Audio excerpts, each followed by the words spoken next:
प्रातरग्निं प्रातरिन्द्रं हवामहे प्रातर्मित्रावरुणा। नमस्कार मित्रों, यदि आप किसी से कहें कि आज से 2 या 3,000 वर्ष पूर्व हमारे भारत में यंत्र मानव यानी रोबोटिक्स टेक्नोलॉजी थी, तो आपको वह पागल समझेगा और कहेगा कि अपने मस्तिष्क का कहीं इलाज करवा। लेकिन वर्ष 1902 में आर्कियोलॉजिस्ट वैलेरियस स्टेस्को ग्रीक आइलैंड अंतिक्वथेरा के किनारे समुद्र में से 2000 साल पुराने एक जहाज में से एक ऐसा यंत्र मिला जिसे देखकर और जानकर प्राचीन इतिहास को देखने के हमारे दृष्टिकोण को ही बदल कर रख दिया। यह यंत्र 2000 साल पुराना पहला एनालॉग कंप्यूटर था जो चंद्र ग्रहण, सूर्य ग्रहण और ग्रहों की गतिविधियों की सटीक जानकारी दे रहा था। इस यंत्र को एंटिक्विथेरा मैकेनिज्म नाम दिया गया। इस यंत्र की खास बात यह थी कि यह चक्रीय विधि से चलता था, यानी कि गियर सिस्टम से चलता था, और इसी चक्रीय विधि का प्रयोग हमारे यहाँ हजारों वर्ष पूर्व ह्यूमनॉइड रोबोट बनाने में होता था, जिसका उल्लेख हमें परमार राजा भोज के द्वारा लिखित सम्रांगण सूत्रधार नाम के बहुत ही महत्वपूर्ण और ऐतिहासिक ग्रंथ में मिलता है। चंद्रगुप्त विक्रमादित्य से लेकर परमार राजा भोज तक रोबोटिक्स तकनीक हमारे यहाँ काफी विकसित हुई थी। तो कैसे थे वह यंत्र मानव? क्या वह यंत्र मानव बोल सकते थे? राजा भोज रोबोट को कैसे बनवाते थे? कौन कौन से काम करते थे वह यंत्र मानव? मनुष्य के साथ साथ क्या प्राणियों के भी रोबोट्स बनाए गए थे? जानेंगे आज की इस प्रस्तुति में। लेकिन इससे पहले प्रस्तुति को लाइक और चैनल को सब्सक्राइब कर लीजिए। परमार राजा भोज सन 1000 ईस्वी से लेकर 1055 ईस्वी तक मालवा की धारा नगरी से समग्र भारत पर शासन किया करते थे। राजा भोज में असाधारण योग्यताएं थी। उन्होंने शिल्प, खगोल, ज्योतिष, धर्मशास्त्र, राज्य धर्म, राजनीति, चाणक्य नीति या दंड नीति, व्याकरण, कोश, चिकित्सा विद्या, यंत्र विज्ञान जैसे अनेक विषयों पर 84 जितने महत्वपूर्ण ग्रंथ की रचना की थी। हम आज आपका परिचय उन महान वैज्ञानिक राजा भोज और उनकी टेक्नोलॉजी से करवाएंगे, जिन्होंने वह सब आज से 1000 साल पहले ही कर दिया था, जो विज्ञान आज सोच रहा है, कर रहा है। राजा भोज ने जो यंत्र रोबोट बनाए थे उन्हें स्त्री पुरुष प्रतिमा यंत्र कहा जाता था। वह अपने ग्रंथ सम्रांगण सूत्रधार में लिखते हैं, अथ दासादि परिजन वर्गेर्विना तत्कृत्याना सर्वेशा यथावन निर्वहणाय कल्पितस्य स्त्री पुरुष प्रतिमा यंत्र घटना।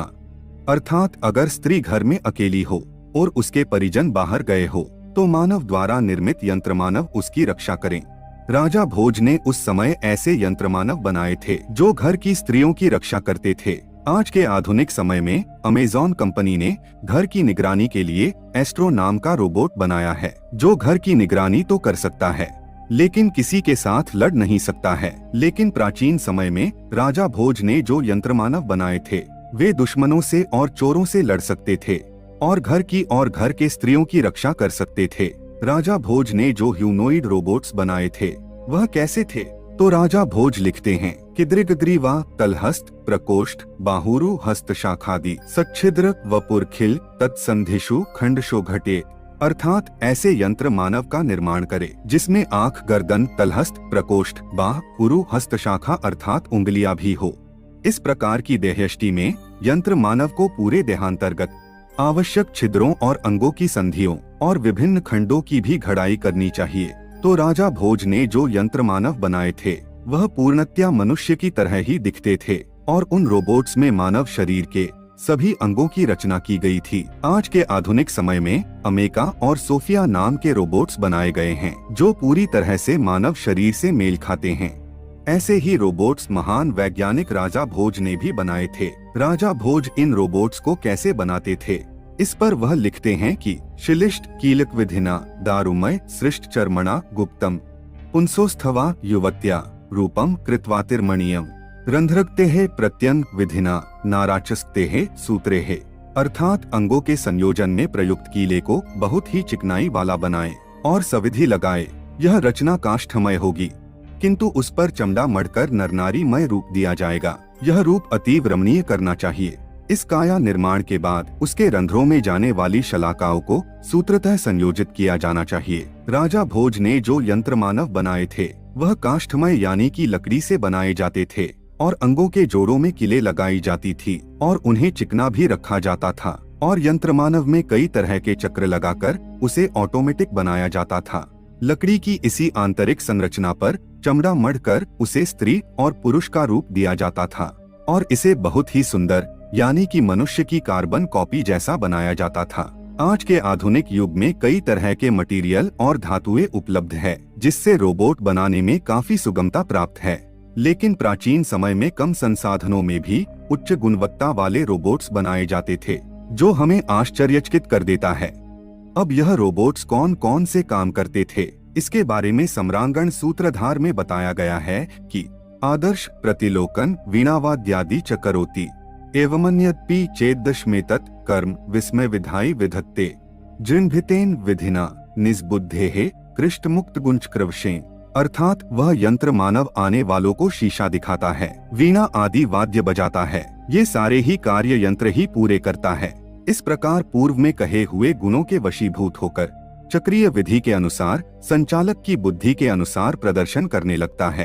प्राचीन समय में बनाए गए यंत्र मानव यानी ह्यूमनॉइड रोबोट्स कई तरह के काम करते थे। वे आने वाले को शीशा दिखाते थे, दो हाथ जोड़कर प्रणाम करते थे, वीणा जैसे वाद्य यंत्र बजाते थे, खेतों में सिंचाई का काम करते थे और यदि उक्त काष्ठ रचित यंत्र मानव के हाथ में तलवार, मुदगर, भाला प्रदान कर दिए जाएं, तो वह रात्रि में प्रवेश करने वाले चोरों और अपना मुख छुपाकर आने वाले घुसपैठियों को मार सकता है।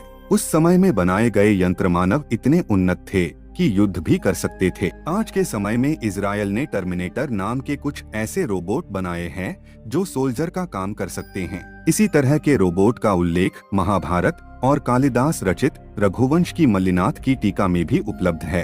राजा भोज के समय में मनुष्य के साथ साथ प्राणियों के भी रोबोट्स बनाए जाते थे, जैसे कि घोड़ा, शेर, हाथी, तोता इत्यादि।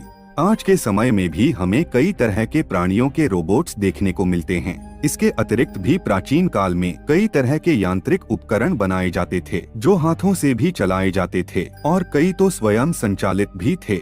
इन तथ्यों से ये प्रमाणित होता है कि कहीं न कहीं आज के निर्मित रोबोट भारतीय ज्ञान विज्ञान के ही सूत्रों पर आधारित है, जिनका प्रयोग करके आधुनिक वैज्ञानिक आज मनुष्य सदृश रोबोट यंत्र का निर्माण करने में सक्षम हुए। राजा भोज के बारे में पढ़ते समय हमें एक रोबोट का भी वर्णन मिलता है जिसे यंत्रपुत्रक कहा जाता था। श्रृंगार मंजरीकथा में जब राजा भोज आत्म प्रशंसा और आत्मवर्णन से स्वयं को घिरा हुआ समझते हैं तो वह पाते हैं कि स्वयं अपना वर्णन नहीं करना चाहिए। इस कारण वह एक यंत्रपुत्रक को नियुक्त कर देते हैं और वह यंत्रपुत्रक यानी यंत्रों द्वारा निर्मित रोबोट राजा भोज का वर्णन करने लगता है। राजा भोज की सभा में सभी लोगों की आंखें एक रोबोट को बोलते देख फटी की फटी रह जाती है। वह अचरज और विस्मय से भर जाते हैं कि हम जो बुलवाना चाहते हो वह एक निर्जीव पुतला कैसे बोल रहा है, और एक पुतला बोल भी सकता है। यह वह इतिहास है जो हमें हमारे अस्तित्व की पहचान देता है और हमारे गौरवशाली समृद्ध विरासत के बारे में बताता है।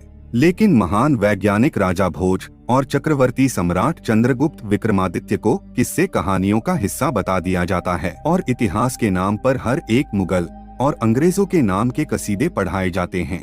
अभी भी वक्त है जागने का और समझने का, अन्यथा पूरी जिंदगी रटते रहो। अजीमो शान शहंशाह मरहबा।